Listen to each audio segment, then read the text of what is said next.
Welcome, everybody. This is Bob Hollis. And first, I'd like to apologize for the disruptions in our schedule. They've occurred due to the PG&E outings. And I know many of you have been subjected to that. And hopefully you're doing okay and back on the grid. And, it's bad, but at least we're not attacked by flames on all sides. So there is an upside to it. Today, I want to quickly review our schedule to make sure that we're on track going forward. And there have been some updates, as you know. So session 3, we did on October 9th. The last 2 weeks, we've had power issues.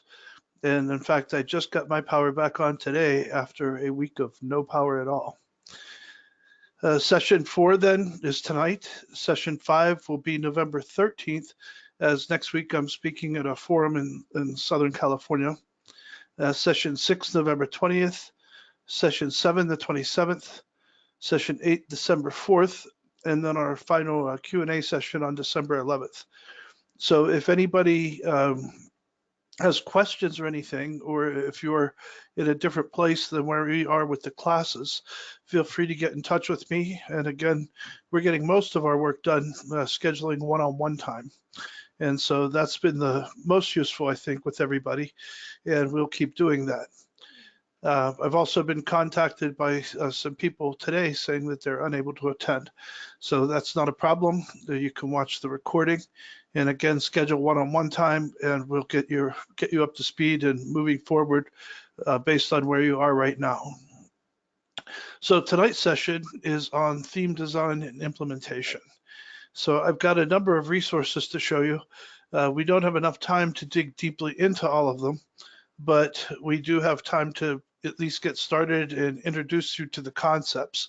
And then when we're working one-on-one for the in each one of the sessions, then we'll talk about what you specifically need for your individual website. The class schedule as revised, as you'll see, is on our homepage now. Again, that's at conferencereg.com. We do have recordings here for the first 3 sessions if anybody'd like to go through those. But again, don't get overwhelmed by the technical aspects of the first session where we were setting up WordPress and the hosting, etc., because we can pick up where we left off with you and get you caught up with everybody else. And that's not anything you'd have to do more than once. So don't worry about that part. Just focus on getting your content together, your images, the text, the pages, that sort of thing.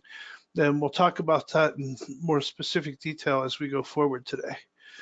So I'm going to start at one point and then come back around. I'm going to start by showing you some theme design software, just to give you a feel for all of the different things involved in theme design. And then we're going to go through some resources for where you can find information that can help you advance your design. So the theme software that I use is called Template Toaster, and you do have to pay for it. So I'm not necessarily recommending that people buy this, but it's important to, or a good tool to look at to know all the different aspects that go into theme design. With WordPress, there are numerous themes that you can just download and use for free, or install and use for free. And we've looked at those in the past, and we're going to look at more of those today. But I really like to make my own for numerous reasons. Now, one is that I can put widget positions any place that I like. 2, I don't have to worry about things being built into the theme that would take coding to alter. Like, for example, instead of having a slideshow that sits as its own plugin and gets its own updates, some theme developers will design the slideshow right into the theme. And so you have to use their tools, and it's just heavier, and you can't use what you want to use. And 3, updates and security. I like knowing that something I designed myself, I know exactly what code's in there, and I can be confident that it's secure. So again, the software I use is called Template Toaster, and I'm not sure what the price is. Let's see. Okay, so you can get a standard edition for $49. And let's see what the big differences are.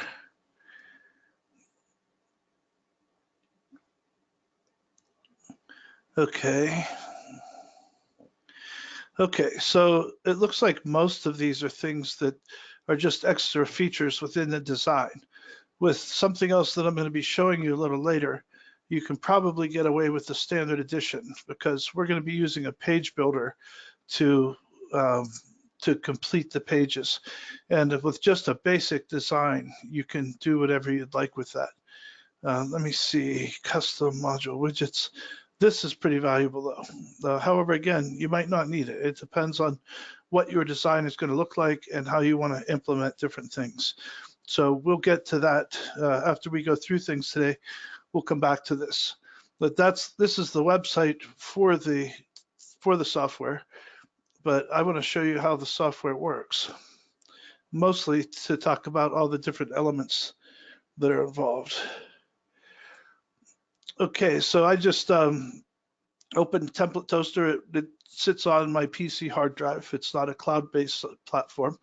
And you can see you can develop themes for WordPress, Joomla, Drupal, Blogger, just straight up HTML, WooCommerce themes, Magento, which is another e-commerce platform, PrestaShop, OpenCart, VoucherMart. These are also e-commerce.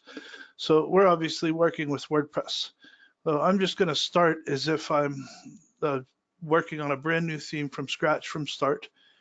But I also could go in and open anything. If I had another one that I've already done, I can open that theme as a starting point. And I'm not going to do that for today because we really just want to look at what you can do with this. So I'll open up WordPress here as my CMS, content management system. And you can see they've got some samples here you can start with, but I'm going to say start from scratch.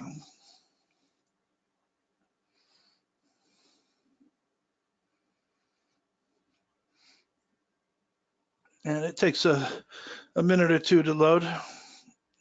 Not literally, but it feels like minutes when it's happening.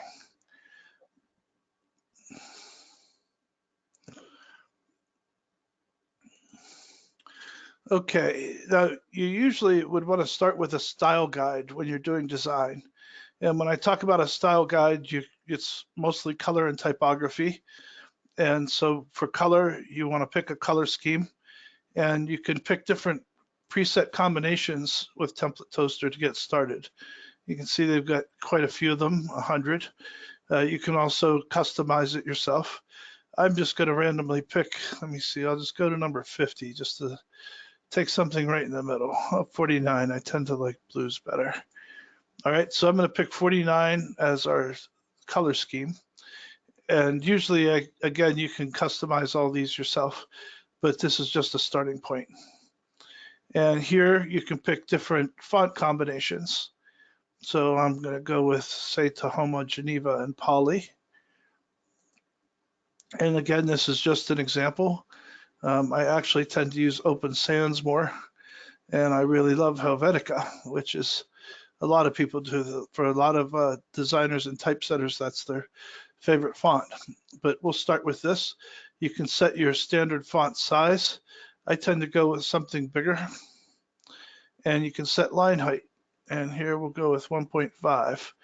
And that increases the spacing between your lines, which if you notice from a lot of newer websites that's an important feature. It just makes it easier on the eye to read. So I'll say okay after picking those basic things, but this is to give you an idea of all the different things you can go through. Now in this software, you can pick, again, the schemes right here. You can also start from different templates, and there are more, but I really like to start from scratch to get what I'm looking for. If we go into layouts here, you can see that you can have different items, so header, footer, menu, and you can pick which. If you just want a single item like that, you can pick which one you might want it to be. Double item, still header, menu, footer, menu, header, menu inside header. And then triple item, menu, header, menu, footer, or menu inside header with footer. I tend to like menu, header, footer these days, and I'll talk more about why as we move forward. So I'm just going to select that for now. And as usual, if you have any questions, feel free to enter them as they come to mind, and I'll answer them as we go along. And I'll also leave some time at the end where I take a look and check and make sure that we've got everything answered that you've asked. So you can see right here, we've just got a basic page so far, very basic footer. These are some sample content areas. This is showing our homepage as blog posts, which isn't often going to be the case when we actually set one up. Usually people have different content on their homepage, then they'll have a separate page for their posts. But again, it depends on what kind of site it is. If it's a news site or something like that, you might want to have all your posts out here on the front page. Or if you're doing an e-commerce site and you have products that you want to show, that would make sense to show those on the front page. If you click into any one of these areas, you can work on that. So this is a website logo, for example. You can see that that's an image. So I can upload any image that I'd like to replace that. And then I can also add a link so that the logo will link back to typically my page. So that might not be important on the home page, but if somebody's back on one of your secondary pages and you always have your logo up here in the top left, that might be a good thing for them to be able to click on to get back to your home page. And you can see you can set it to be centered horizontally, vertically, at the bottom, at the top, left, or right. Or you can set where you want it to be in terms of an X value and a Y value. But I generally recommend against that because then you've got issues with width of the page if it sticks to that value. Typically, I just put it in something like this to give it a little bit of space. And the same here from the top. So we'll just go with 10 pixels and 10 pixels. And that should work on just about anything. So then we've got other options here. You can change the angle. If you had typography, there's all your settings. Orientation, whether it's horizontal, vertical, and text alignment. So you can see all the different options that you have to look at and things to consider when you're designing a site. Now we've also got layout. So we talked about the items here, and then there are sidebars. So in this case, I'm going to go with, we'll say, a left sidebar and a right sidebar as an option. And that means that you can, put text in here on the left or put text on the right and have things in the middle. So you might have specials and advertisements and a calendar, contact information, and then all your products in here if that's what you're going to be doing in some type of e-commerce site. You can also make additional pages. So we have the home page here, and let's say we want to duplicate that. All right, and I'll call this, we'll say one with just a left sidebar. And I'll leave these consistent, just so we know what they are. Save. And we can do it again and make a right sidebar.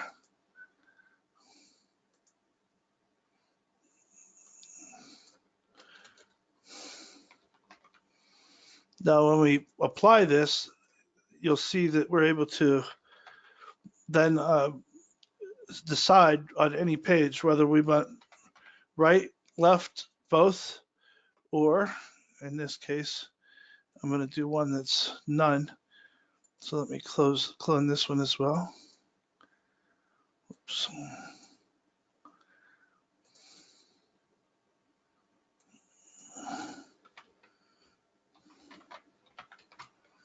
No sidebars.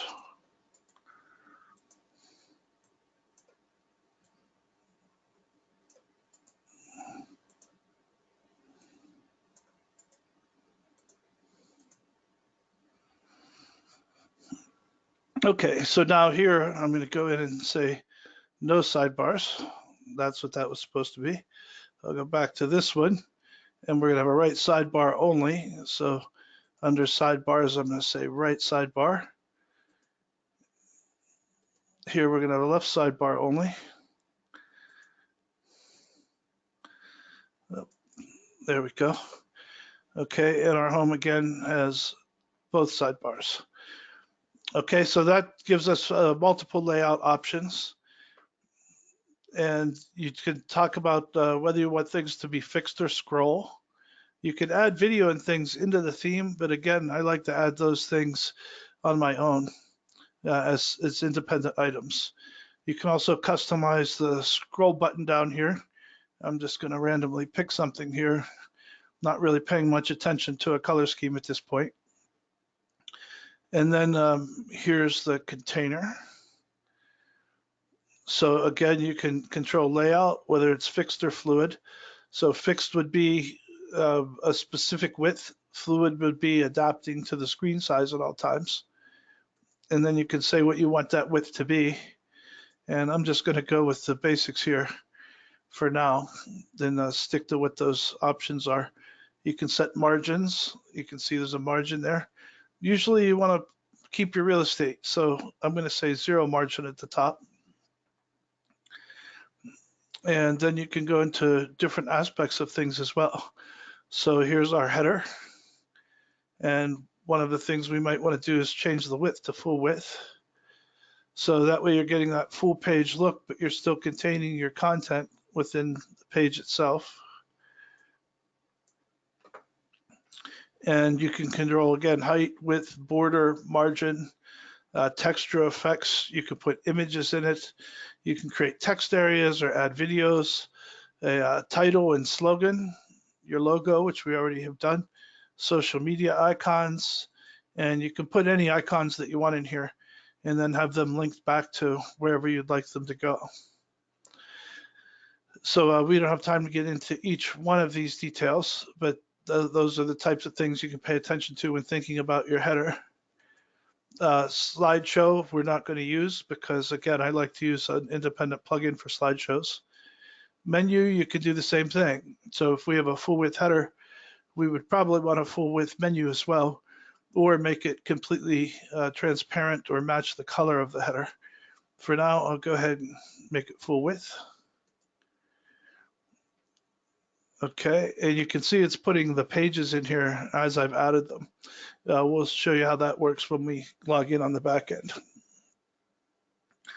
All right, and then we've talked about in the menu all the different options. Again, you can edit your menu, change the menu position, you can color the background. We'll just see what we can change there. So I'm just going to randomly pick another color here. You can change the height. So you can see if you want that tall or small. You can add borders, radiuses, colors. So you get an idea of how many things are involved in terms of options to consider. Here's menu buttons. So separators, heights, margins, padding, arrows, backgrounds. So normal would be if it's not being selected for anything, just to show you what that means. I'm going to randomly pick something here. There's a blue. So that means it's not activated. Then your background for hover, let's say we'll make gray. So you can see that. And normally I would make my active the same as my hover. So I'll just pick gray. I don't know if that's the same gray or not, but it doesn't matter for this purpose. And of course that text color doesn't work on the dark blue. So down here under typography, you've got normal and colors. I'll just make these white. But if it's active, you can see white doesn't look good on gray. So for active, we can go with something darker here. And maybe just reverse it out. So there's a blue here. Okay, and so we'd want our hover text to be that color too. So text hover, color, and we'll go with that. So now you can see that text no matter what. Sidebars you can also control. in terms of what everything looks like in them, whether or not it's 100% height or equal to content. Texture effects, shadow, margins, patterns, boarding, background, etc. And widgets. These are the area where you add content to pages. So if we have, these are the container properties for the widgets. And widgets would typically go into here, or I'll show you in a second where all of our widget areas are. And widgets are the items in the back end that you can drag into different positions. So you can control what those content areas are going to look like. Here's a sidebar menu. You can control what that looks like. This is your content. So this would be, for example, the content in your post or a page. Footer. So these are also content areas, and you can change your content here. I like doing basically footers that are the same thing as a sitemap these days, because it gets help with search engine optimization, and it helps people organize the content on the website and helps people find what they're looking for. You can see here that it's asking for design by text and link. You can also automatically include copyright. And widget areas are the different places where you can put content. So you'll see here, I have content below widget area 0, content below widget area 1, 2, 3. Up here around our headers, I have menu above area 1, 2, 3, menu below area 1, 2, 3, header above 1, 2, 3. Now say I wanted one that was going to be full width because I want to put a slider here or something, and I want it to go all the way across my page size. Then all I have to do is come in here and add a row.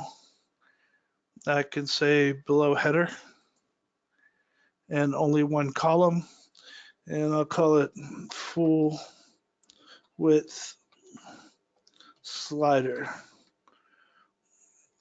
position. And they might have to be lowercase, I don't recall. And now you can see I just created a position right here.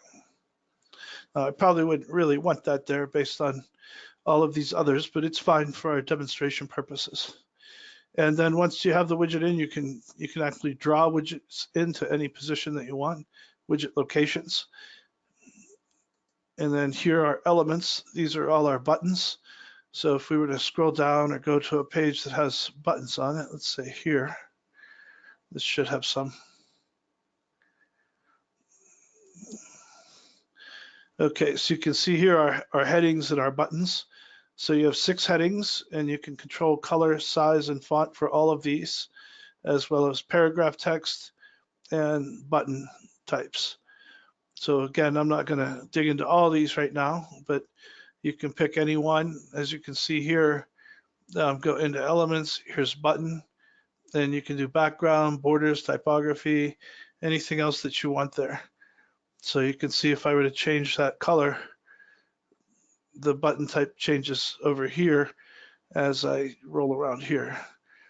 So I'll just leave that as it is for now, because this is mostly for demo purposes and we aren't really going to go anywhere with it. The other thing you pay attention to in design is your tablet and mobile rendering. So if I were to look at it on a tablet, it would look like this. Okay, so I could decide if maybe on a tablet view, I want the header to be smaller, and maybe I'm going to center my logo. All right, and so I could do this, and center my logo and reduce the header size. And the same thing on mobile. You'll notice we get our hamburger menu, which is drop down. So I could also change the layout of whatever I like for mobile rendering. And one thing to remember in mobile rendering is it's going to show on a site that's in a market where you read left to right, like we do here in the United States. It's going to stack things from left to right. So if you have a page with two sidebars on it, let's go back to desktop. with two sidebars. If you go on a mobile device and look at it, I'll show you what happens. Well, we'll have to show after we load it. But what will happen is it's going to show all the content in the left sidebar first, then the content in the middle of the page, and then the right sidebar. So if you're worried about that and you want to make sure that all the content in the middle of your home page shows first because that's the most important, then if you were going to use sidebars, you would use just a right sidebar.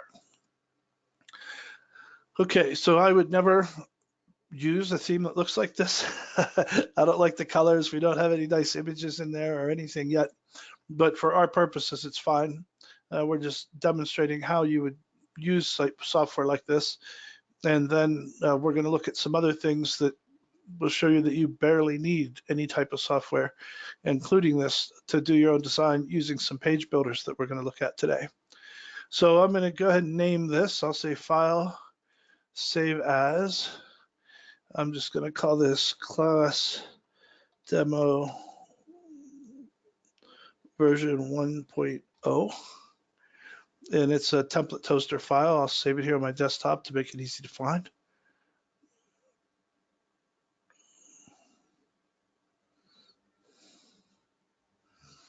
All right, and now I need to export it for WordPress.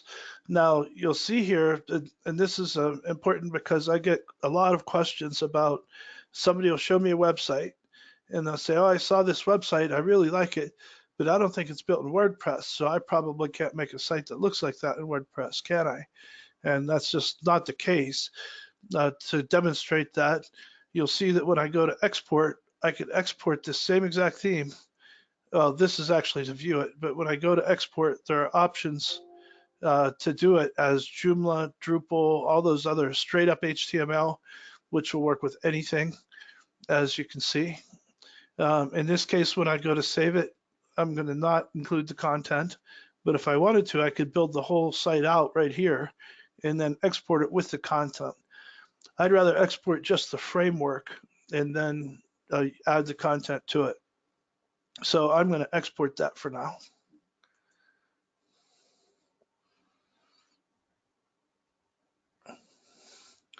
And what this does is it bundles it and packages it in a way that allows us to upload it into WordPress just like a plugin or just like a theme created by anyone else. You could also, if you want to, view it in different browsers to see how it would look in Brave is a Chrome spinoff that I really like. I think I've talked about that. A lot more privacy features. Mozilla, Firefox Developer, Google Chrome, Opera, Safari. These are all the browsers I have installed that I typically test with. But these days, you usually don't have to worry. If it works in one, it's likely to work in all of them. Now the Internet Explorer is not part of the problem anymore. Okay, so now that we've exported that, I'm going to go into the back of our site. So this is our class site, conferencereg.com. I've already logged in, so I'm back here now, and I want to upload that theme we just made. So I'm going to go to Appearance and Themes. And this is the one we're using now, which was for another website. Add New. Upload Theme. Choose File. And here we have our class demo version 1.0. Install. And there it is. And I'm going to show you again, this is what the site looks like right now on the home page. If I activate this theme, we'll come back here and refresh. And there it is. So you can see we've got our full width header, our full width menu, only our pages that we've actually added to the menu, not those demo pages from the theme software. And you can see we've got our sidebars here. So if I wanted to change anything there, I always leave one tab open on the front end, and I can go into the back here and go to Pages.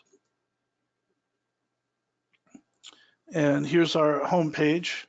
Now, I've already got Elementor in there, but say I wanted to do a quick edit. instead of default template, I could say, let's put one with just the right side page. Whoop, I have to refresh this because that was loaded before the themes were in there. Okay.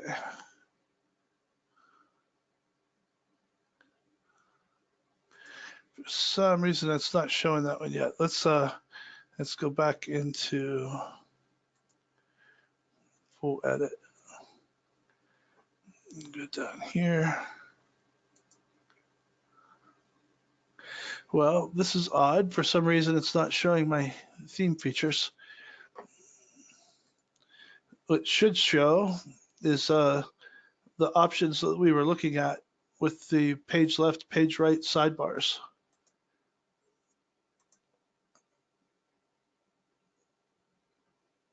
And I'm not sure why that's doing that, but I don't want to slow down the class figuring it out. I'm sure it's going to work because I've done literally 100 of these, more than 100 actually. So anyway, that's what it looks like if you're using the theme. But the point I wanted to make about not even needing the theme software is that if we're using something like Elementor, then we're going to build out our pages and use the Elementor theme anyway. Let me try something from here. Yeah, it's not showing them for some reason. I don't know why. I use the same builder on every site that I make, and it works until you're on camera. So normally that's what you should do. I'll have that resolved by the next class so I can show you how that's supposed to work. But what we're using is Elementor itself. And so we can change this to say Elementor Canvas or Elementor Full Width, which comes provided with Elementor. So I'm going to change that to Elementor Full Width. And Elementor is what I really use to manage all my pages now anyway. So you can see by putting it back to full width what we've got there.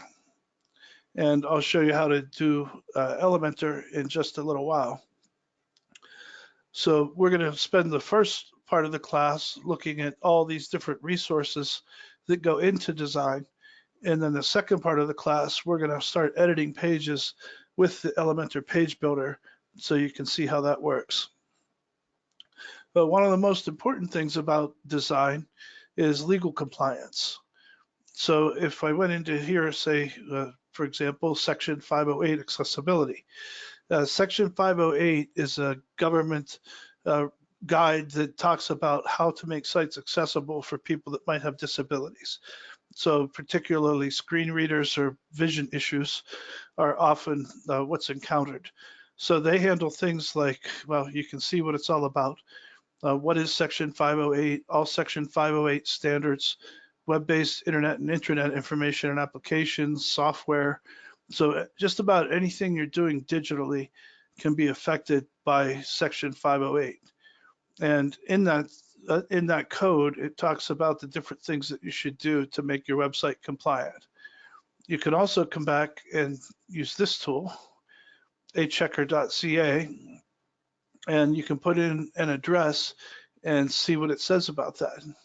So just for the heck of it, why don't we take our own conferencereg.com, and we haven't done anything yet to make it in compliance, but let's put that in there and check it, see what comes up.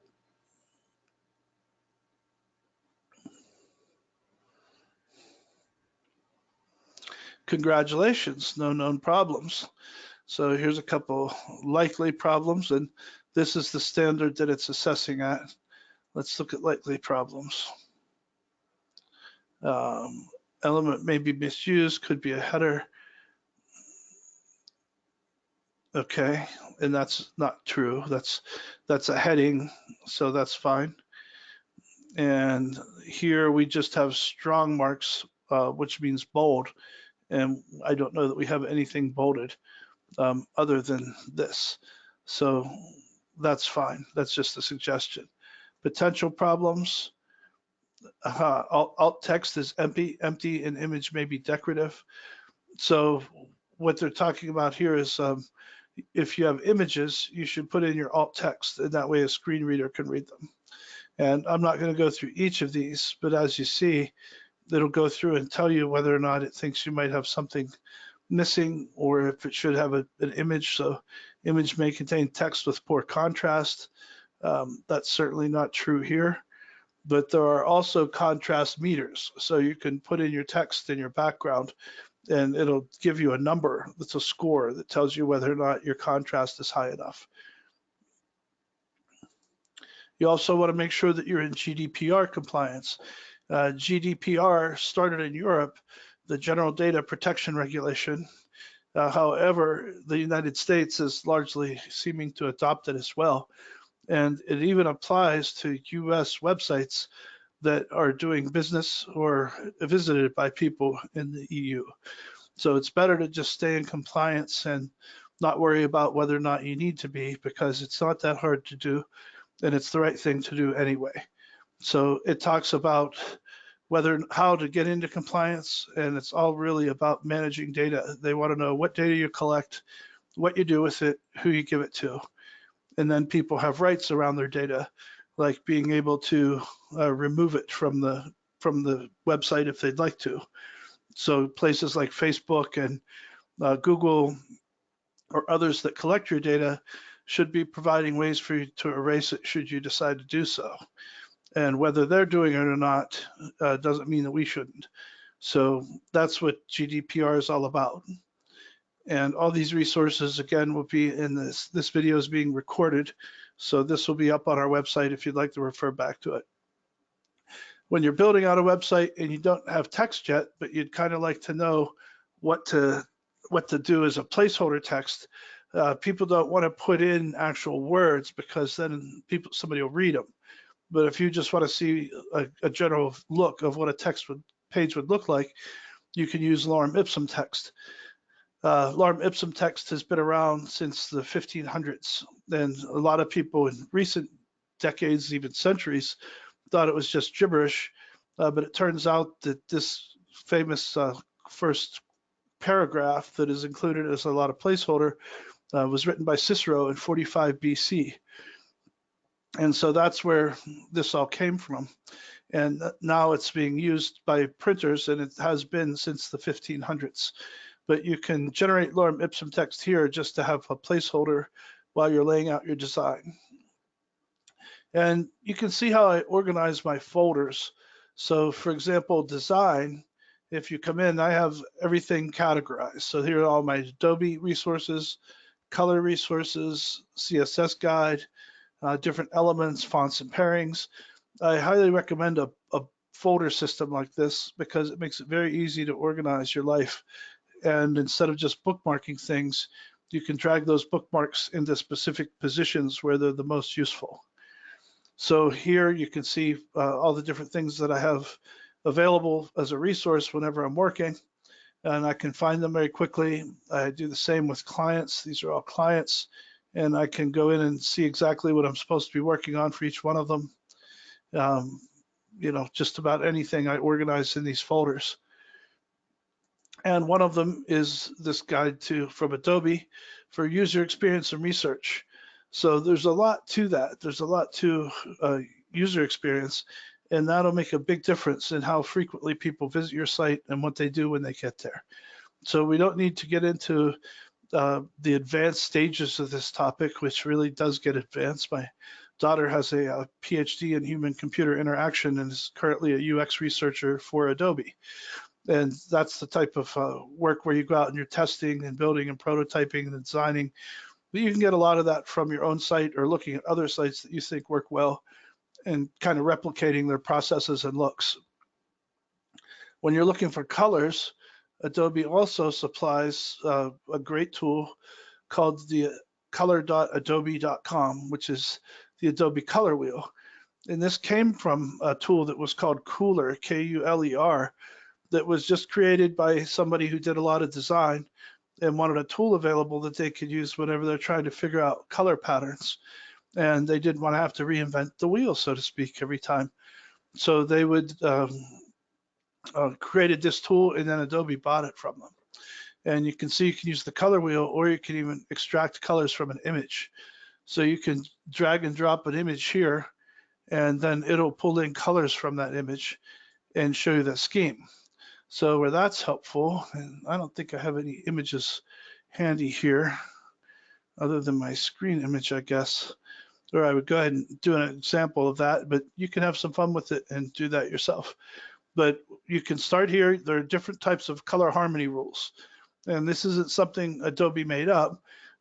These are standards that are generally accepted by most artists or graphic designers. So you have analogous colors where they're very close to each other, monochromatic, triad, complementary, compound, shades, and then custom, where you do whatever you want with them. So let's just start with something, say, like complementary. So these are colors that are typically on the opposite side of the color wheel from each other. What I might do is start with a main color that I like, and then from that color, I can build other colors. So let me just go out here, and I'm just gonna say, well, I'm gonna randomly pick some sand here. And I use a tool here called a digital color meter. This one's called Color Pick. It works for PCs. I have a different one I use for Mac. And what it'll do is, these are the basics here, but I can select something and then hover over it in anything that I want. And you'll notice if you watch this area, as I put my mouse over any item or artifact, it'll pull up the color code for that. So I start by clicking here to say that I want to get a color. Now it's saying use Control G to grab a color. So if I just go into the sand here and pick something, I'm going to say Control G, that just added that color. So what I do is I create a palette for each client, and then I use their color scheme, and I make sure that I'm consistent with everything that I do. So I'm copying the hex code from here. We'll go back to Adobe Color Wheel, and I'm going to put that in as my central color. All right, and now you can see that it just adjusted for me. So based on this color that I liked, this would be a good color scheme to go with. So now I can say, let's create a new palette, and I'm going to call this just class demo. And I'll start with, say this was going to be the main color that I'll use. So we'll go here, Control G.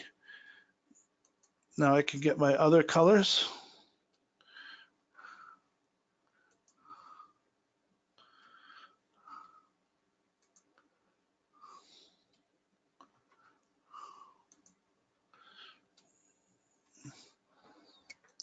Okay, so now I just created a nice color scheme that I can use on my website. And that's the type of thing you'd normally want to do before you start designing the theme. So when I went in and started designing the theme, I just took whatever colors they had sitting there ready for me. But as you can see, this gives me a lot nicer swatch to work with. So then I would go back into my template and go back to that color scheme. And instead of using any of these, I would create my own. And I could say what I want them to be. So my primary color, we'll say I'll go with that blue.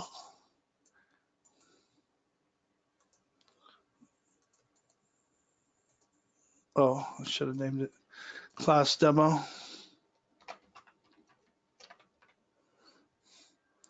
Okay, and then I can put those colors here. So I go into more color. Here's what I wanted. Okay, secondary color might be this. So you get how that works. I don't need to go through all of them, but this is how you would do that. So now, rather just relying on what was set up in the scheme itself, you know, for the options, I went in and created my own, and you can see already that's starting to look nicer. And then what I would do is make sure that all of my colors in my menus, my headings, everything would match. So if I came back here to general website typography, which is a whole other thing, you can see all the different settings. So each one of these on the left is a different piece of typography. So you've got block headers, block link covers, block link, content images, visited links, sidebars, H1 through H6, sidebar ordered lists, sidebar menu headers, sidebar unordered, all these different quotes, breadcrumbs within the content, H1 through 6. So in the footer, H1 through 6. So technically, if you were going to go through and have somebody give you all the specs on a design, they would have to go through every single one of these. And then for each one of those, pick the font, any custom font, system font, font color, font size, font styles. You can see it gets to be a lot of work. I keep things pretty simple, but I'd be remiss in not explaining how complex it can be if somebody were really going to spend a lot of time on it. So I'll just cancel that, but you get the idea. So I can create my color scheme, implement the color scheme, and then continue building my theme from there. Now, a lot of the themes that you can upload for free also have options where you can go in and change those color schemes. So you can still use a tool like the Adobe Color Wheel, but then go in and update those themes yourself with the color scheme that you like. Another one that you can use is Peloton. It's pretty similar. You can see here there's the different options, like here's the tetrad, but you can again do different versions, complementary, etc. Very similar to what Adobe offers. And here's w3schools.com, which is really one of the first places that tried to establish consistency in web development. And so they even have standards that most people apply. You can see here just in the colors tutorial, all the different options that are available that you can look at and learn about. So colors, color schemes, color standards, and this is just colors. From there, you can do the same thing with CSS. So they have tutorials on just about everything you can imagine, but you don't need to dig into that much. We're here just talking about colors and design today. And here's a place where you can come in and see other themes and color swatches that people have created, see if you like them. And if so, again, you can sample colors out of any of them if you wanted to. And here's where we're talking about fonts. So fonts or typeface is another big one that can be important. So you can select a starter font. And I'm just going to grab anything here. We'll say Droid Serif. And so it's showing me a pairing. So they're using Montserrat as the heading, and then Droid Serif as the text in the body. I tend to like sans serif text myself. I would go the opposite way. I would maybe use a serif text in the top. And for those of you unfamiliar with the terminology, the serif are like the little ends that hang off of the edges. So you can see how clean this is. For example, a T, a J, there aren't any little edges on the letters. So look at the D here, how it's just a straight post that cuts off cleanly at the top and bottom. And if you look at a D here, it has the serifs. So the serif is that little tail that hangs off at the bottom and the top. To me, that adds extra content that is distracting and less clear. So you can see even at size, how much easier this is to read and see than this. So if you're going to use a serif font with a sans serif font, I would tend to use the serif font at the top in the heading. And some people, for example, might use Times New Roman for their header, but then use something like a Calibria or Arial, which are sans serif fonts for the content that's smaller and harder to read. Here's another place, fontpair.co, where you can go in and look at different font pairings that professionals have submitted that they think they like. So again, here's the heading. This is kind of what I was talking about. There's Libre Baskerville, which is a serif font. See the little edges hanging off the tails off of the letters, but that's easy to read because it's large. And then they're using a sans serif font for the body itself. And you can see that that's easier to read. Here's a sans serif with a sans serif. I like the spacing here a lot more, the kerning, the space between the text characters. But you get the idea. So there's, again, work sans and work sans using the same. So you can come here for tools and testing to see what fonts you like. And these are good things to do while you're developing, say, a style guide. And then anything that you print that's hard copy. So suppose you were going to print brochures or flyers or something like that for a conference. You want to make sure you're using the same style guide for your hard copy materials as your website. For branding purposes, you want to be consistent at all points throughout. Anytime somebody comes into visual contact with you or your company, that should show a consistent branding image. Another place you could go for icons, which are really big these days because pictures say a lot more and they're easier than words. So, for example, if somebody sees a picture of a skateboarder, they're going to immediately know what that is and what it's about. Or a taco. People process images faster than they process words, and things become clear. Now, I'm already a member here, so you can pull things up. I'm not logged in right now, and you'll see that you can get some images here. I think you can get for free. I'm not sure. I mean, one way you can clearly do it is just do a quick screen grab and grab it. Now, I'm a member here, so I'm going to log in and show you what you can do with that.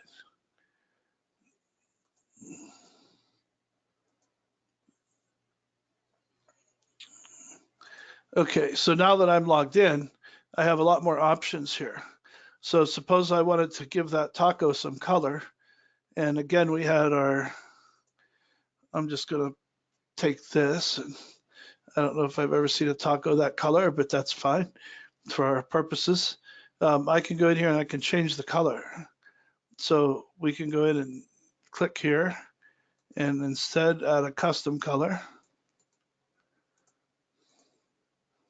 And there's my taco. If I wanted to change the background, right now it's transparent, but I can put a color behind that too. I can change the shape a little, to put something around it. So you can see that this is pretty cool for creating icons. So if I say I had a food website and people were ordering things, then I could put something like this up where they just click a button to order a taco instead of having to type in taco or whatever else it might be. But a lot of people in design, if you take a look at Apple, for example, are going this route. So of course they're focused on their AirPods right now, which they're selling like crazy at crazy prices, but they're selling, so that's what they want to do. You can see how visual this is. Very few words. It's very clear what they are, what they want you to do, learn more or buy. And if you come into any of their pages, you'll see they're not using drop-down menus anywhere. They're using icons. Same here. And they're using them paired with words, but you can see that that's a lot better than text only. And that's the kind of thing you can do with the Noun project. You can go in and pick icons for your drop-downs instead of using just a drop-down menu. And this is especially much nicer for mobile devices. And where most sites these days, more than 50% of the traffic comes from mobile devices. So you really want to pay attention to that when you're doing your designs. All right, so there's the Noun project. You can also get images from Shutterstock. And if you're a photographer, you can put images up. So, it's saying I have 5 images left. I didn't realize. This must be for a different account. Usually I get like hundreds at a time. But you can pick anything you might be looking for.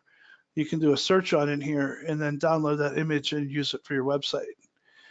If you want to, now this is again as a cost, but if you want free images, you can also go here to Google Images, and you just have to be careful to make sure that you pick or read what it's about. So let's just say I'm going to put here, I'll say Napa wineries. Here you go. So you can see here pictures of Napa wineries, and most of them are going to be GPL, which means you're allowed to use them in your website. And I'll just randomly pick a few here. Let's see what we can do in settings to make sure of that. So let's go into search settings or tools, usage rights. Okay, so you can see here I went into tools and usage rights, not filtered by license. And I want to say labeled for reuse, which means I can use them for anything I want. And I can pick sizes or colors. So let's say I only want large because they're going to be slideshows or something. So now I'm showing only large images of Napa wineries that can be used for anything I want without any type of license. So maybe something like this would be nice. So I can come in here and download it, save image as, and these are all images that I could use for free on my website without having to worry about any type of rights or paying Shutterstock. And a lot of times these are just hobbyist photos or tourist photos, but you can find something pretty decent. And then you can also customize it yourself to make it look any way that you like. Another place to do that is Wiki Commons. So with Wiki Commons, you see that you've got images, sounds, or videos. And so with images, I can go here and do the same type of thing. So all these different subcategories, but these again are generally GPL. So let's do the same search. We'll say Napa wineries.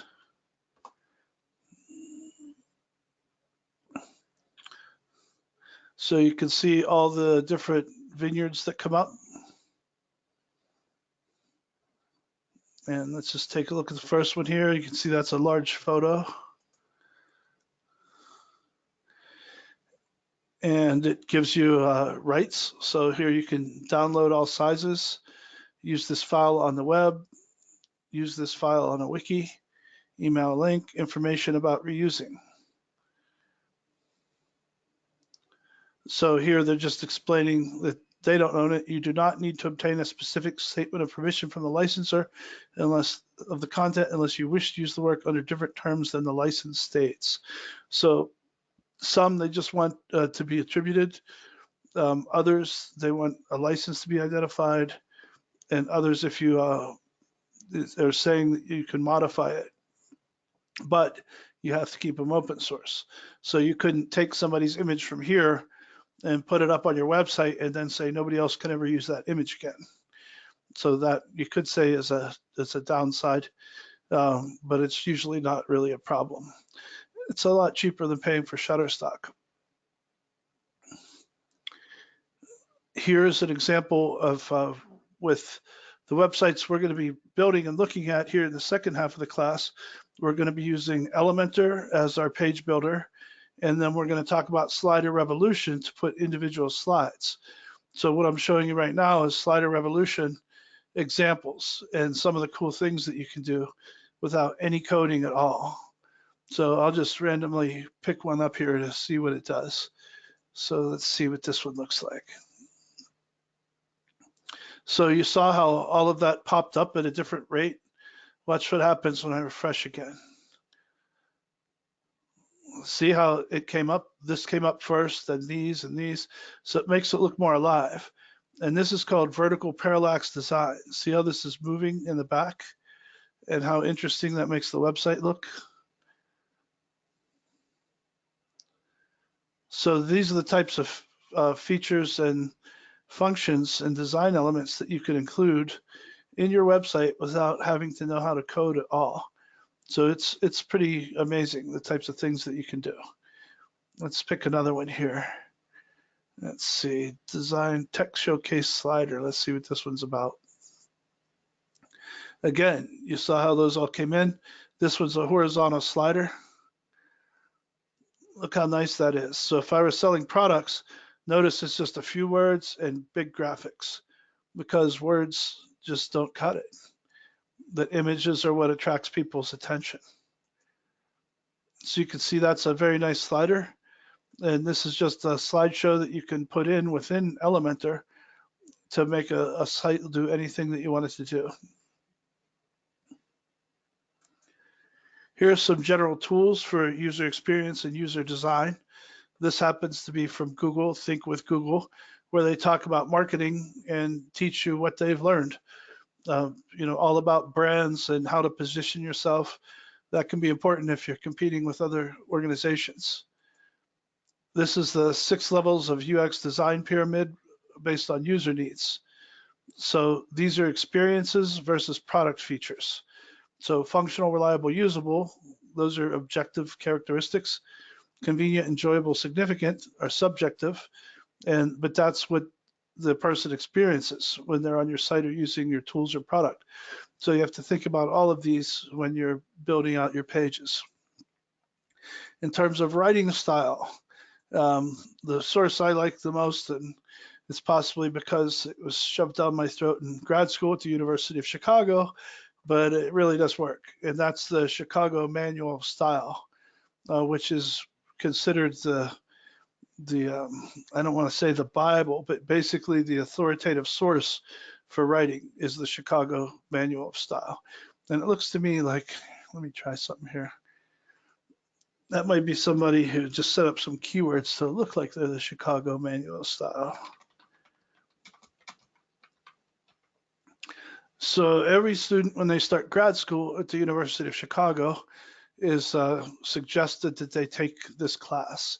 They take a workshop where they implement the Manual of Style and talk to you about writing and things. And that's what this is. So this is the Chicago Manual of Style online.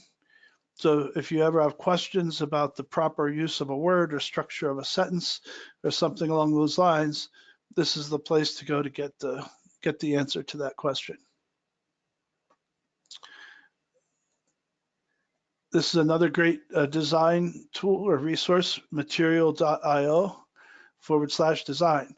So here they're talking about a foundation overview, about designs, environment, surfaces, elevation, light and shadows, layout, understanding layout, pixel density, spacing, navigation, which is usually your menus and buttons, colors, typography, sound, iconography, shape, motion, and interaction. So there's a lot to design that people don't think about every day. But when you put those things together, that's going to be the difference. It's whether or not you have a beautiful website or one that people just look at and move on. Here's another great resource, design.google/resources. And here again, these are a lot of great design tools for material design, Google Fonts. Okay, you can see all the things made available here, and they're constantly adding new resources. So you've got a library, news, resources, jobs, and about. Now, this is what we're going to be spending our time with in the second half of the class, and this is Elementor. So Elementor is a page builder that works within WordPress, and while I do have a column here for pricing, or an option for pricing, and I do have a pro account, you don't really need it. It's there's a free version of Elementor which accomplishes just about anything you might need. And that's what we're going to look at in the second half of the class today, which is right about now. Okay, so Elementor, let me, I'll leave this open in case there are any questions related to any of those. But Elementor is what we really want to look at today. And we're going to be using that for our page building purposes. First, I'm going to go back here to appearance and themes. And I'm going to switch back to the original one we were using today. All right. So you can see that that's now the active theme again. And if I were to come back out here and refresh, we're back to the previous theme. So as I've said before, let me get rid of some of these. Okay, I like to leave one page open on the front and one in the back, at least one. So one for the page that I'm working on. So let's say we're going to do some work on this home page right now. I'm going to duplicate that tab. And then I can go to the first tab and we're going to edit with Elementor.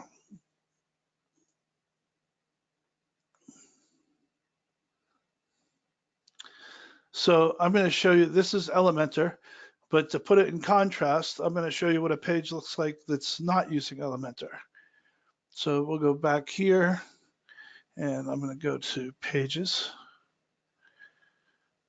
And again, here's our home page that we've been working on. I want to check something here. Yeah, so you can see with the with this previous, these are the different pages I created in the theme that we're using. So where in the new theme we just did today, it had no left sidebar, right sidebar, etc. Here I had 80% left sidebar, 80% right. You can see all these different options. That's what should have shown when we uploaded the latest one.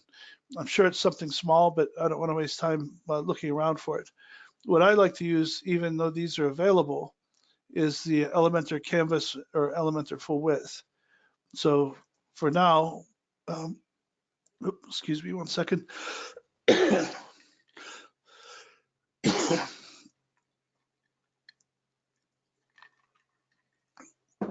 Sorry about that. My throat's getting a little bit dry.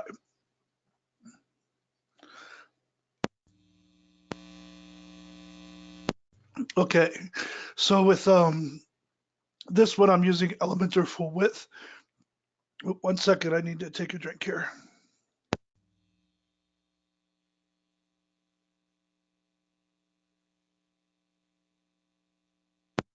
Okay, that's better. So Elementor full width, or I could use Elementor canvas, but we'll just leave it at this for now. And I'll show you what that means out here. But right now we're here on the home page. And again, we've got that for the front page. This is our editing page. I'm going to go back to a different page. And let's just say we'll look at the recordings page because that's not currently an Elementor. So the recordings page is going to show you the typical WordPress editor versus anything that you see here says Elementor, and you'll see the difference. So if I go to recordings and edit, now this is just showing a short code for the YouTube playlist that I have in there, but you can see what the editor looks like here. That's your normal WordPress editor. If we were going to edit with Elementor, we would click here, but you can't do both. Like once you use Elementor, you can't go back to WordPress editor or it'll break your page. So I'll go back to all pages and we'll just experiment with one. So I'm going to add new and I'll call this Elementor demo page. And obviously we're going to edit with Elementor. And I'm going to change the template to Elementor full width. There's no need to display a title. I like putting in my own headers and pages because you can control it better than if it were just the standard title showing. So that's all we need to do for now. I'm going to hit publish just to get us started. And then edit with Elementor. So you can see right now, if we were to edit, these are our options. If I click edit with Elementor, it changes everything. So editing with Elementor, you start with putting in sections and you can control what those sections look like. For a heading or something at the top of a page, I'm going to click Add New Section. And I probably only want one block across that whole section. So I'll select this, but you can see all the different options here for the layout. And there it is. So this is a section that goes all the way across of my page content. If I wanted this to go all the way out, I can change it from boxed to full width and stretch section. And now you see that goes all the way across the page from anything that can be seen. But we don't need that for this case because we're just putting in some text content here. So this is the layout aspect, as you can see here on the left. But what we're going to look at are the widgets. And in here, I'm going to pull in the text editor, drag and drop. And now I can put my heading in here. There's our lorem ipsum text we talked about. And I want this to be consistent. So I don't want to just say what size and, control all this. We want to stick with our theme code. So I'm going to say heading 1, and I'm going to center it. Now, something else to know and think about while you're doing this is that when Google comes in and crawls your site, they look for anything that's a header 1 or header 2, heading 1 or heading 2. So anything that's at the top there, you want to use one of these tags because that shows up in the code. If you were to just go in and change it yourself without using this, then Google wouldn't even see that. It would see it, but it would see it as text and it wouldn't hold it in as high priority. So there's my header, and I can hit update now. I do that frequently just in case I have a crash, but you really only have to do it once you're done with the page. Now let's say I want to add a second section here. I'll add second section and perhaps some images or something. I'm going to say, let's do 3. And these might be product lines or main options that somebody could take advantage of.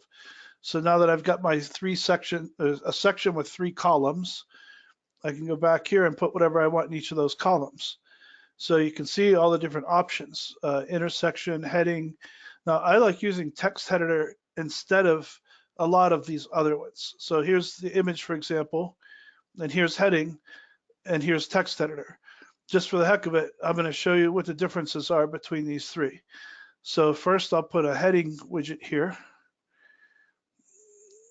I'm coming back and I'm going to put an image widget in the middle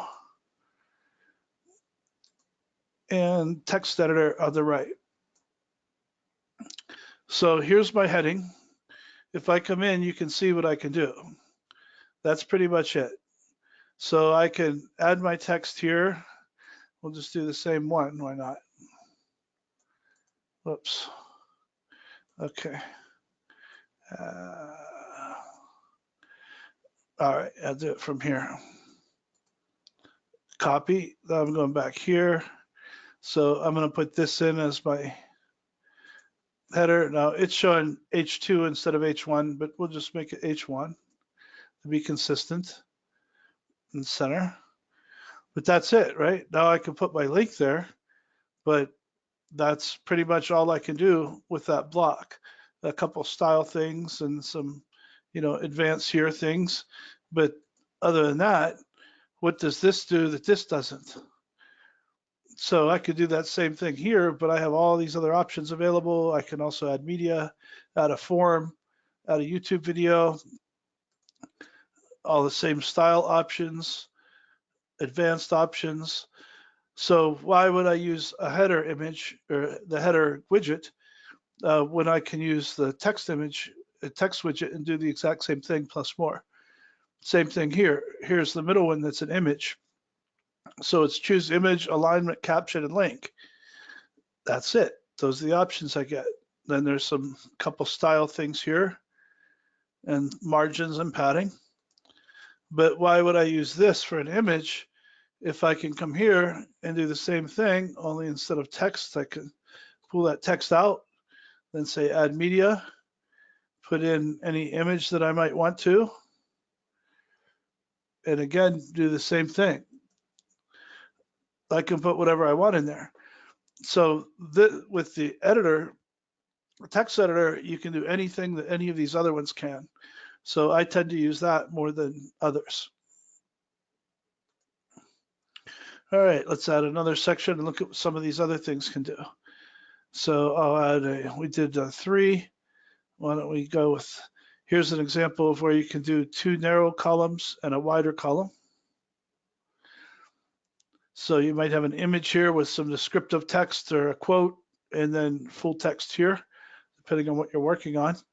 And let's look at some of the other things that you can drag in there. So far we've talked about is heading, image, and text editor, but you could also do a video. There's a placeholder, and all you have to do is put in your YouTube link here, if it's YouTube, or Vimeo, or self-hosted. Either way, you just put the link in. You can put in the start time and end time, whether or not you want it to autoplay, mute, loop, show player controls or not. So you can see the difference there. Well, branding or privacy mode. Okay, lots of options here. And whether or not you want to show suggested videos. You can also pick an image overlay and put in whatever image you want. So a lot of great options. So you can see how easy this makes it to add a video. You can add a button. So let's drag a button here. And now I can put any text that I want there. So instead of click here, I'd say button demo. And again, then I'd put the link right here. And whether or not I want the no follow or open in a new window, how I want it aligned. So I'll center it for now. The size. I could upload an icon if I want to use something else, and set spacing. So all of this can be done pretty quickly and easily. Then I can go over here to style. And again, if I have my style guide ready, which you should do before the website, I can go ahead and pick my background. So say I wanted blue instead of green. And my text color right now is transparent, but I can go in here and make that whatever I want it to be too. So let's say white, which happens to be FFFFF. Oops, you can use 3 X's or 6 F's. Either one works. That's 6, that works. Okay, I can also put text shadow if I want to, which makes it look a lot more professional. You'll notice a lot more people using shadows on things. But look how easy that is to make a button. And then I can put hover colors that are slightly different, whether or not I want animation. See how that just pulse shrink. So all of these things would take hours and hours and hours to code all of this kind of stuff. But by using something like Elementor, which is again completely free, you can do all of it without needing to know how to code at all. Let's look at what else they have for us. So that was the button. This is a simple divider. So suppose I thought these things were too close, then I could take a divider and I can slide that in here too. So first I'll do this. I'll make it full width. You always create your section first. Then I can drag this section up to where I want it. Or if that feels tricky because it's just kind of hard to grip and slide, like what I just did now, you can click Navigator, and that'll show you all your sections here. See? These are our sections with our columns, and you can move them around. So suppose I wanted this column to be after that column. I can just slide like that, and you can see that just change the position of these. Or if I had one all the way at the bottom of the page and it was hard to drag and drop to get to the top, I can do it here. So I can easily move something from the bottom to the top.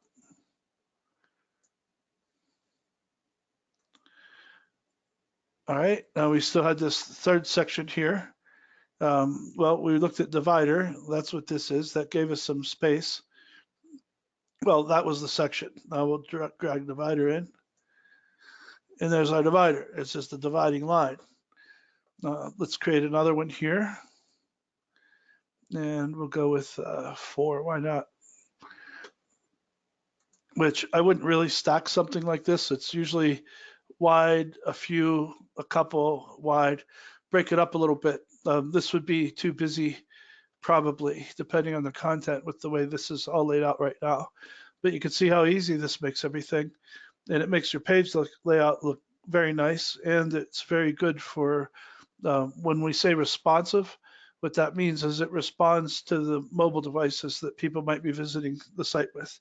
So if they're visiting on a phone or a tablet or PC or laptop, it's going to automatically resize the page to fit. Now, let's say instead of a divider, I just wanted to add some space.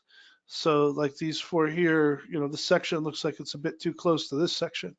I could add margins for the section, or I can take a spacer and drop it in wherever I want.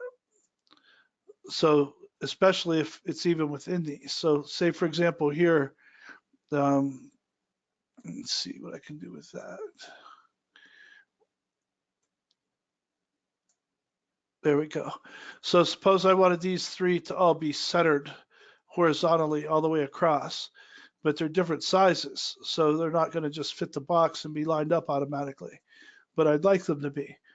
I can do a spacer here and drag it inside the box like so. And you can see how that pushed this down, but that's too far. So I can go back here to the spacer and just adjust it manually with the slide bar, or I can type in something specifically digitally. So let's say for now, we'll go with 25. Okay, and now I'd want to do something with this one too. So I can go back here and spacer. And that's obviously taking it too far. So I'll go again up here. Let's see what 25 does. That's too far too, because that's smaller. So we would do something and say like that, like 10. Okay, so now those are all lined up across the middle like I wanted them. And I didn't have to deal with tables, which is what most people do. And that just doesn't work out very well typically. Let's put a real image in there since we're going to use that. All right, this is kind of a crazy one. This is from a Steeler game in Pennsylvania a few weeks ago, but better than just a blank spot, I think. And then here, let's put something else in there. How about a Google map?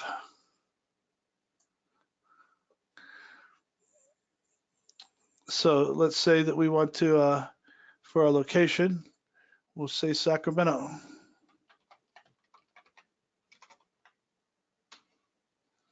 There you have it. You can set the zoom level.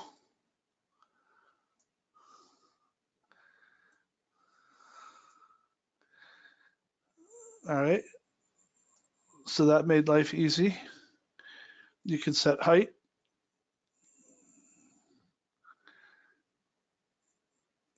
So you can see why Elementor is so valuable. You don't have to go in and code anything, and it gives you tools for all of this type of stuff. We talked about icons. Let's just drop one over here. That one's a star. You can pick your own. I don't know what kind of library it offers. Oh, here we go. So it offers quite a bit of them already built in. There's a possibility that this is only available to me as a pro subscriber. I don't know if it includes the library or the icon library for free subscribers. But in either case, it's definitely a useful tool. Let's look at what else we have. So here's another image box, but again, I don't know why somebody would use one of those versus the text box. They could do the same thing. But what it does in the image box is it gives you a place to put the image and then text below. Same thing with an icon box. So if we were to drop one in here, you can see here's their heading, here's your text, here's your image.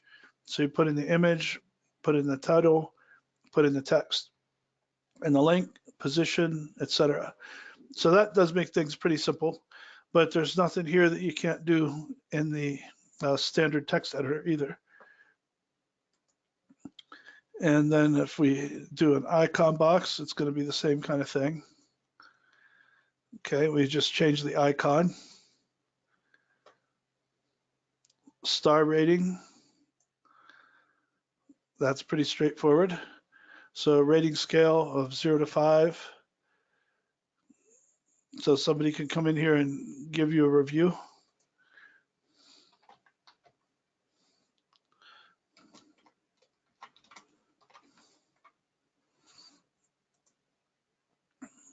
And then this was just where we put an icon previously looking at those.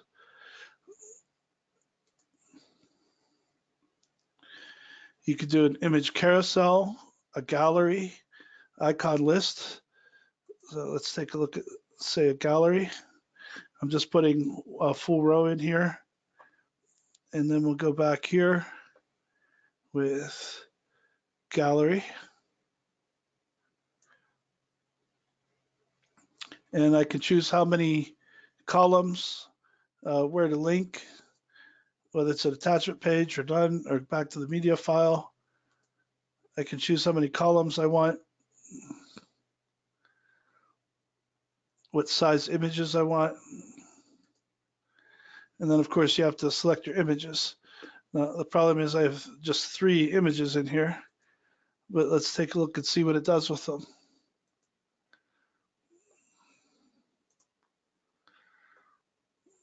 Okay, so you can see it, there's a white edge around these, so that's why it paired these like they did and has them touching. We'd probably want to go in and change the spacing a little bit there.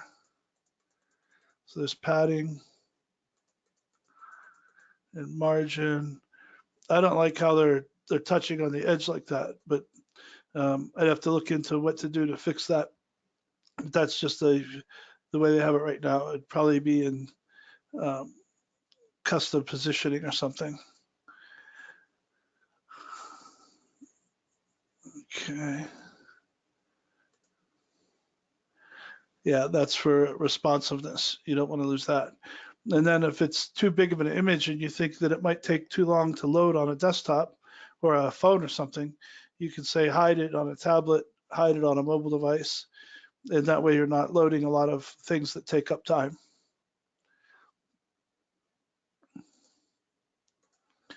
Let's look at some other cool tools here.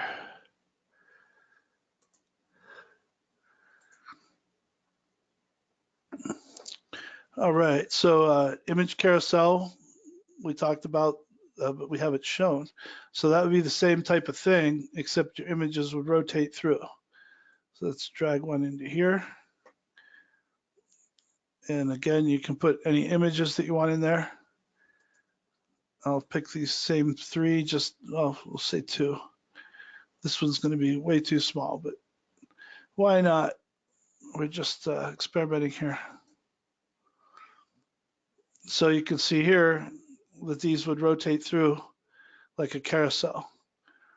And you can normally tell it how many images you'd want it to show at a time. So you can see if I only wanted to show 2, or if they were big and I just want to show 1, because they would, come all the way across. You can see how that works. Then it makes it very simple. You can also control the navigation down here, whether or not it links to something, whether or not you want to add captions, and some additional options. So this keeps you from even having to upload any other type of slider or use a slider that's built into a theme, because it's all right here.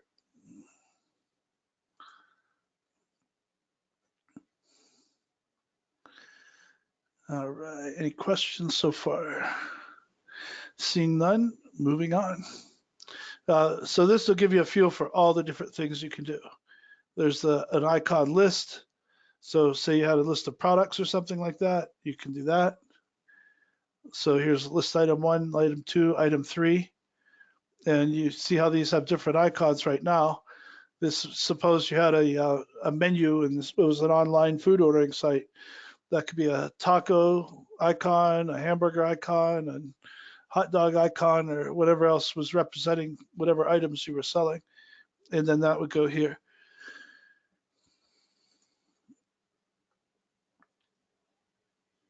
You could do a counter,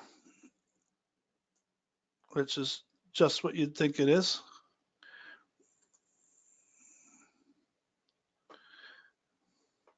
Progress bar.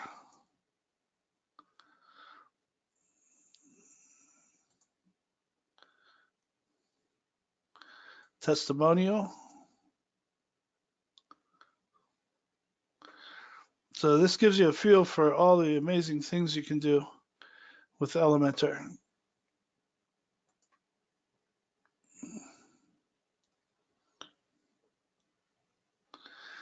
Tabs can be kind of cool, but I'll show you that in a separate one because it should be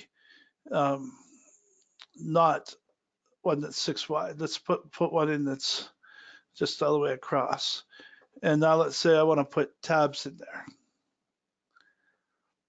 So tabs can be useful instead of having people change pages. So you can see here I have tab 1 and tab 2. You can change the style of those. You can also add as many as you want. So we'll call this just tab 3 to stick with the pattern. You can put your content in here, whatever you want that to be. And update. So you can see you can switch between tabs. And the advantage of that is that's like having 3 different pages with different content, but no second or third page had to load. So your site's going to come up a lot faster, and it's going to be a better experience for your users. So within each tab, you can put a whole page full of content, and you can have as many tabs as you like. So you could even eliminate your menu if you wanted to up here and just have tabs that are right across the top that have all your content in them. Then somebody's just loading one page, and when they click, the information comes up instantly because it loads so fast. It doesn't have to bring up another page.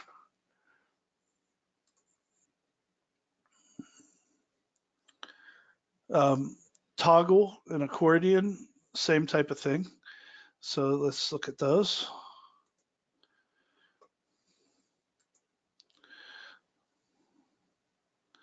So we'll start with accordion.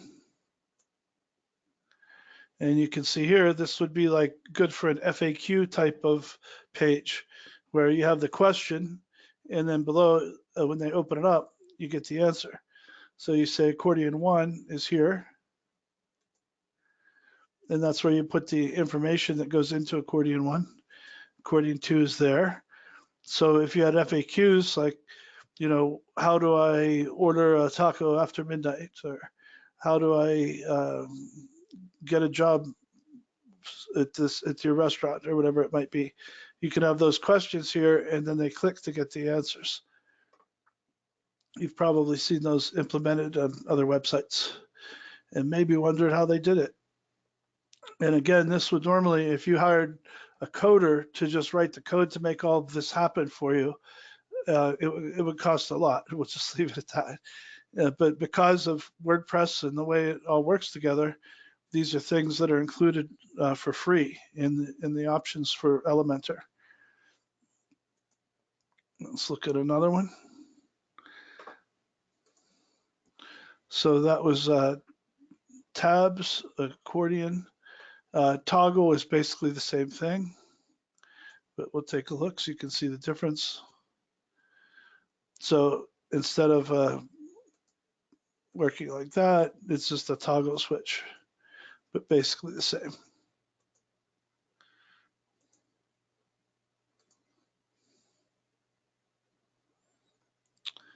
I'm not going to go through each one of these, but you can see all the different options that are there. These are all the options that come with Elementor. So if you if you have other things that you want to do, you can do it, but Elementor makes it easier to do right from within the page without having to write anything else. You can see you can put your social icons in, alerts, SoundCloud for music, a short code, which is similar to what we were looking at on the page when we talked about how we're putting the YouTube videos in. You can do straight HTML. You can do a menu anchor. So that's when you have something on your menu or a button at the top that scrolls all the way to a specific spot of the page. That's what a menu anchor is. So you would click that button, and suppose you had something down here about Tuesday's special, Taco Tuesday. Then you can have a button up here called Taco Tuesday, and when they click, it would scroll immediately down to the menu anchor. Here's where you can add a sidebar, but it's a little different than the sidebar that you create for within a theme, where we did the right sidebar, left sidebar. To show you how that works, let's just go ahead and drag it in here. I'll say, so choose sidebar. So you can see here, this again was the theme that I created previously that we're looking at. So I'm going to make that a right sidebar. And you can see here, we've got our page listing widget, because that's what shows in one of the things on our right sidebar. And we can come in and fix that or change what's there to change what's on this page.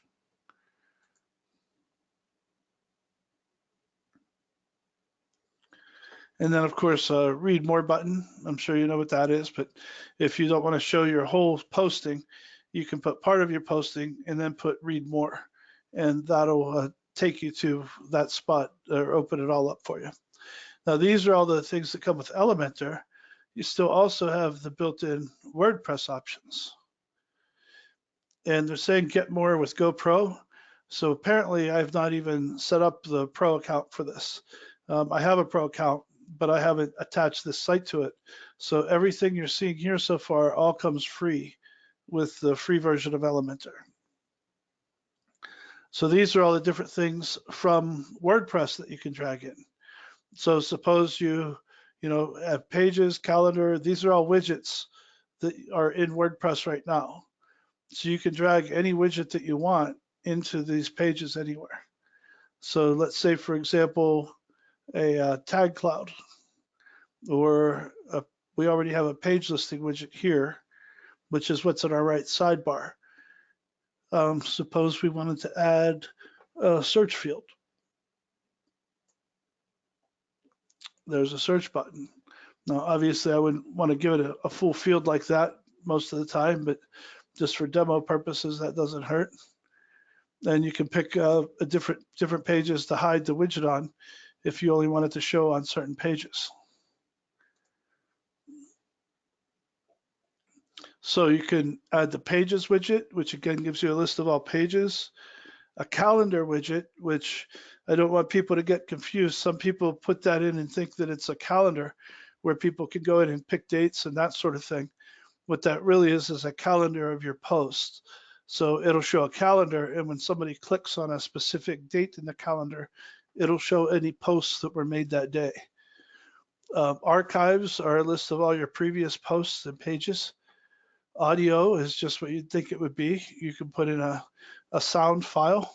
So if we wanted to drop that in there, you can get the title, add audio, and it's going to want you to upload an audio file, but that's how that would work. And then somebody could play that audio right there.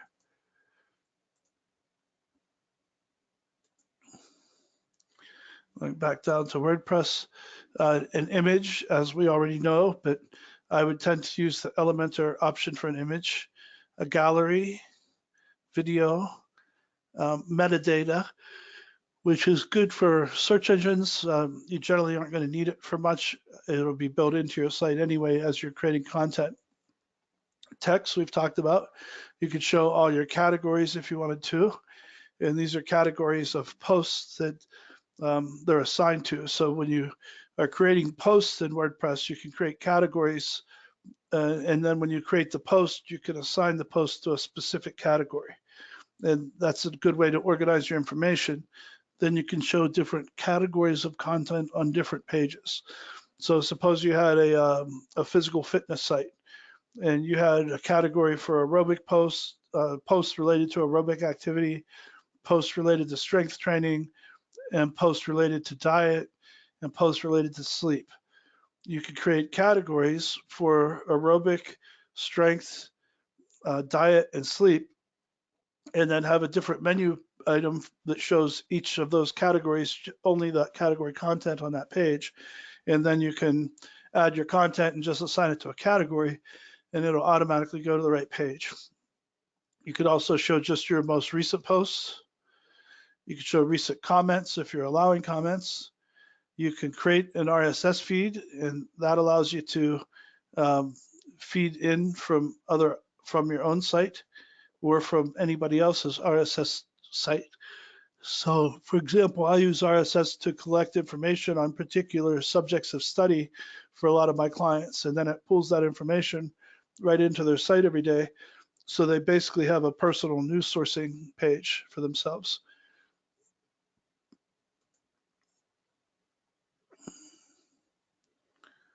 And then there's a tag cloud, which is kind of cool. Again, when people create posts, they can assign those posts, give them tags. So going back here, let's go back to our site.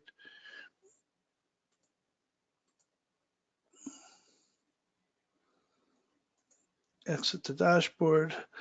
This is what I'm talking about. So up here in posts, you can create a post here. This shows all posts. I don't think we have any. Just demo post 1.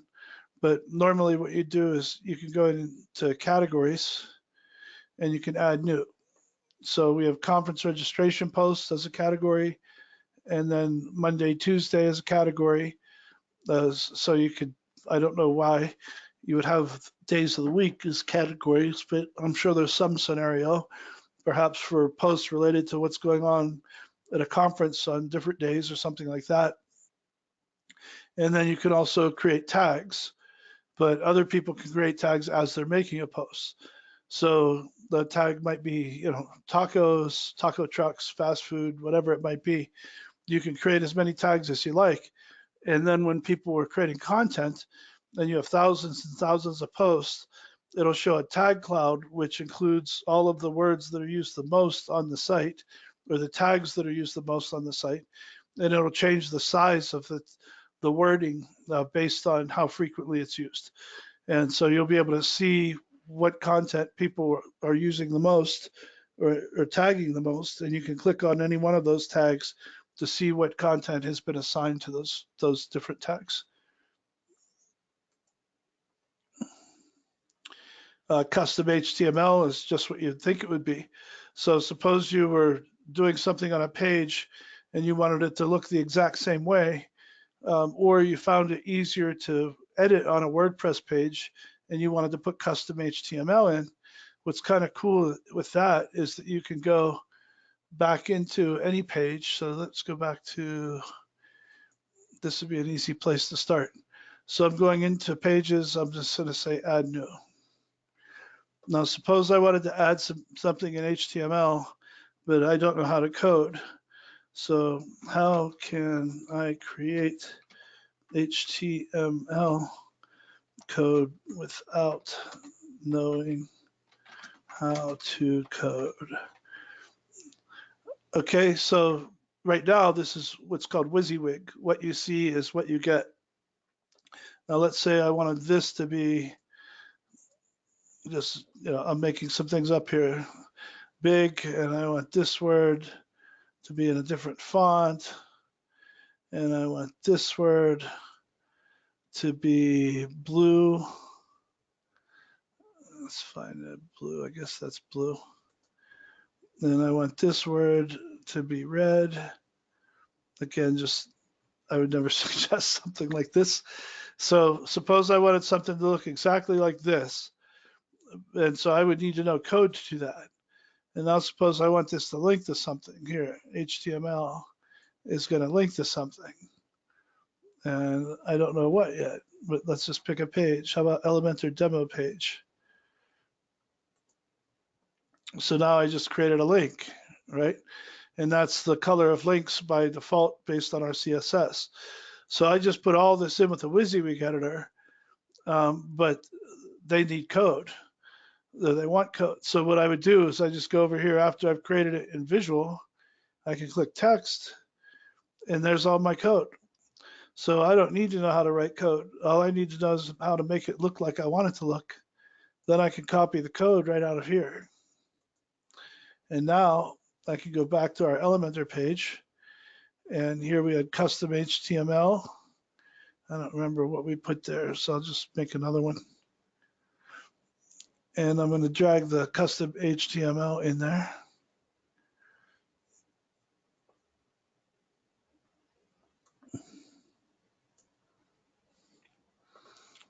Okay, and here's my content. So you can see, here's what it looks like. There's the code. But I didn't have to write a single line of code because WordPress did it for me. And I'll just type in HTML demo for the title.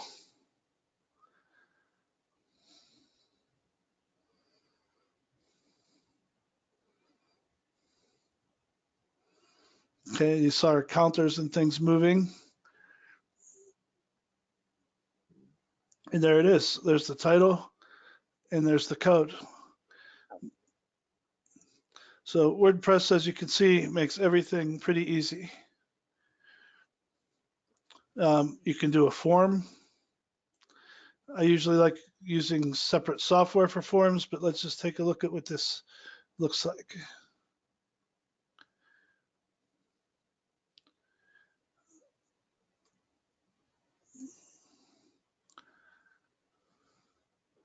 Display a form title and description. All right. Advanced options. Enable Ajax. That's usually a good idea. Select a form. Oh, I see what they're doing. It looks like they're pulling this straight in from Gravity Forms. So that would make sense. As I like Gravity Forms. And let's change that title to Student Survey. But I didn't know if they were just including their own form tool here with Elementor. It looks like they're looking for any software that has a form. And in a minute when we're done here, we'll take a look at it and see how that came out. As I certainly don't see a form here.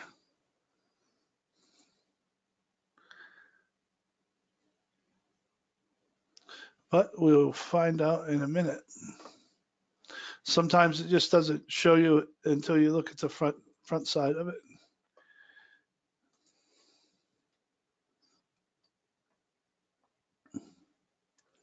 And then a custom menu. Let's see what that looks like.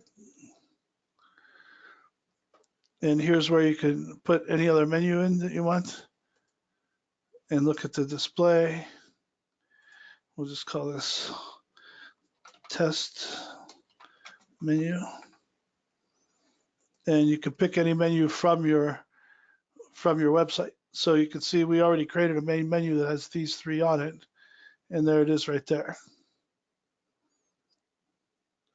So that's what I was talking about earlier when I mentioned that you don't really need to be too concerned about getting theme software, because as long as you pick a theme that has a lot of open capabilities to do what you want with it, then you can use Elementor and lay the page out any way that you want. And then this is just a simple login form. So suppose we had something like this, and we wanted to put a login form over on the right.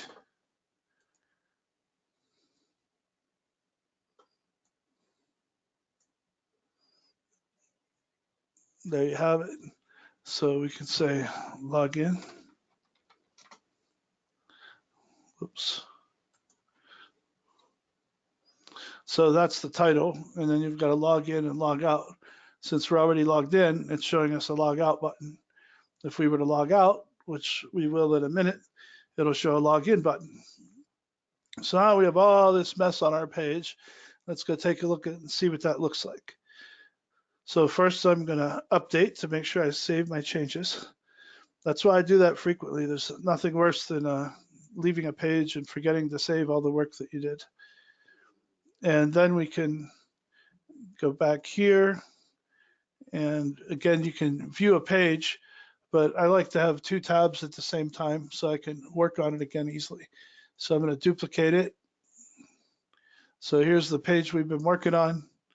Here's the one where I'm actually going to exit the dashboard or view the page. And this is what it would look like. Now, if we, right now we're logged in, so it's showing all of this. And you can see down here, it's still showing, here's our form. So that did pop up. That was one of the things we wanted to see. So there's the Web Dev Student Survey. So it just plugged that Gravity form in there. There's our test menu, and here's our log out.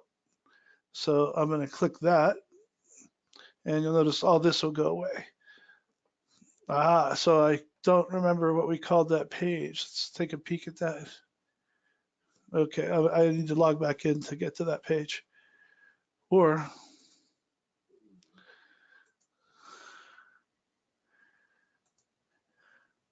yeah, I'm afraid so. Let's go back to dashboard. And this was the Elementor demo page. So here I'll click view page. I'm going to copy that link because the other thing you can control, but we haven't set up yet, is there's a logout redirect option. So you can set it up that so when somebody logs out, it'll take them to whatever page you want them to go to.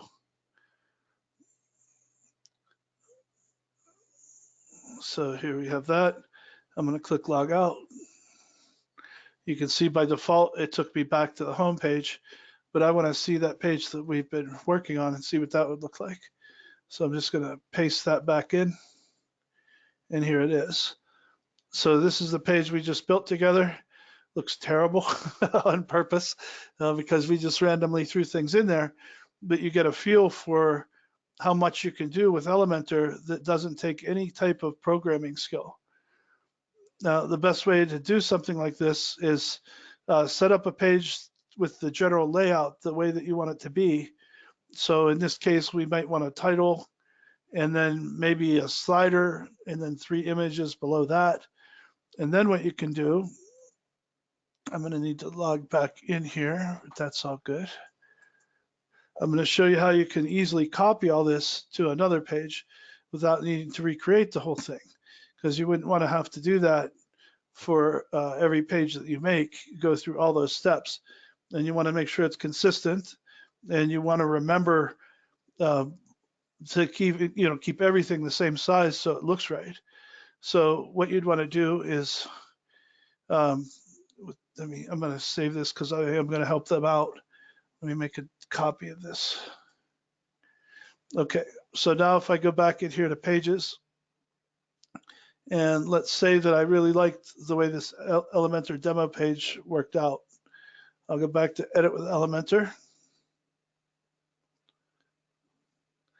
And it always takes a minute to load with all of these tools. Now I can go all the way down to the bottom here. And right above where you create a new section, if I hover my icon there, I can right click, copy all content. And now I can go back and make a new page. And I'll call this LM copy. Okay, and edit with Elementor. And I want to put something in first. I have to create something so that it knows it's an Elementor page. So I'm just going to put this in here for now. And now that I have, I can right click again and paste. So there's everything that we did on that other page is there. So what you'd want to do is lay out your basic page structure. So, and I can get rid of this now too. So you'd lay out your basic page structure. So say title, 3 bars, or title, slider, 3 columns, whatever you might want it to be. And once you have that basic page structure down, then you can copy that over to your other pages and maybe even leave one as a template page that you use for copying over in the future. And that's pretty much it. That covers the basics of design, all the different things that you can go into, and how you can get it all done with Elementor without needing a professional coder to get it done for you. And I'll go ahead and hit publish here. And then just to make things easy, again, it's not in the menu anywhere, right? So if somebody wanted to see this, they'd have to be able to find it somewhere. So to make it easier for students to find, I'm going to go here into Appearance and Menus. And these are the two pages we just created. I'll just go Elementor Demo Page, Add to Menu. And I can leave it up here as a heading. Or I can make it as a main menu item, I mean. So if I were to save that now and come back out here and refresh, you can see there it is. And we have our active pages showing as red and our normal non-hovered and non-active pages again showing as orange. Same concept as we showed before, but that's what that looks like. And then if we went down here to our custom menu, it should be there now too. There it is, and that's the page we're on, so it's showing that as a different color. Now, suppose I thought it's not important enough to be up here. I'm going to create another page called Resources, and then I might drop this in as a sub-item. So if I want something as a sub-item, for now, I'll just put it under Homepage. So I'm just going to drag this up here, and all you do is slide it in a little bit to the right. That's it. Always remember to save. And now if we go back out and refresh,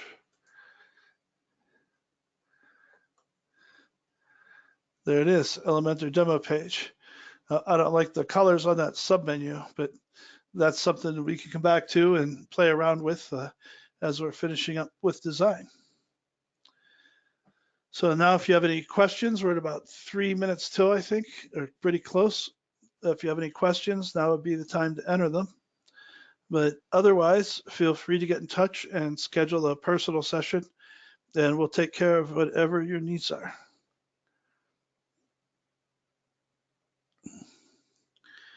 Okay, I'm not seeing any questions at this time, so I'll go ahead and bring it to a close.